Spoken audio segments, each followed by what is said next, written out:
मित्रांनो, तुम्ही लाखो रुपये देऊन जमीन किंवा घर खरेदी केले आहे. खरेदी दस्तसुद्धा झालेला आहे, परंतु बरेच दिवस उलटून गेले तरीही तलाठी सातबारावर तुमचे नाव लावत नाहीये. फेरफार नोंद करायला टाळाटाळ होत आहे. मग कोणतीही तक्रार किंवा वाद न घालता ऑफलाईन पद्धतीने हे काम कसे करून घ्यायचे ते पाहूयात. सगळ्यात अगोदर आपल्याला कागदपत्रांची अचूक पूर्तता करावी लागेल. खरेदी दस्त झाल्यापासून 3 महिन्यांच्या आत फेरफार नोंद होणे गरजेचे असते. यासाठी साध्या कागदावर अर्ज तयार करा. सोबत खरेदी दस्ताची साक्षांकित प्रत किंवा इंडेक्स 2 ची प्रत, चालू महिन्याचा 7/12 उतारा आणि 8चा उतारा जोडा. हा संपूर्ण संच घेऊन तलाठी कार्यालयामध्ये प्रत्यक्ष अर्ज जमा करा आणि अर्जावर तलाठ्याची पोहोच म्हणजे सही आणि शिक्का नक्कीच घ्या.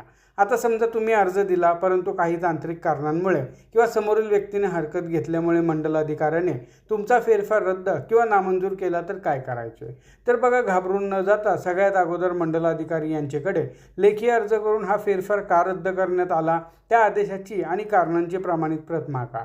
कारण या प्रमाणित प्रतीच्या आधारावरच तुम्हाला पुढे उपविभागीय अधिकारी म्हणजेच SDO यांच्याकडे रितसर अपील दाखल करता येते. योग्य कागदपत्रे आणि शांततेत केलेला पाठपुरावा यामुळे तुमचे काम नक्कीच होईल. ही महत्त्वाची आणि व्यावहारिक माहिती तुमच्या शेतकरी मित्रांना नक्की शेअर करा.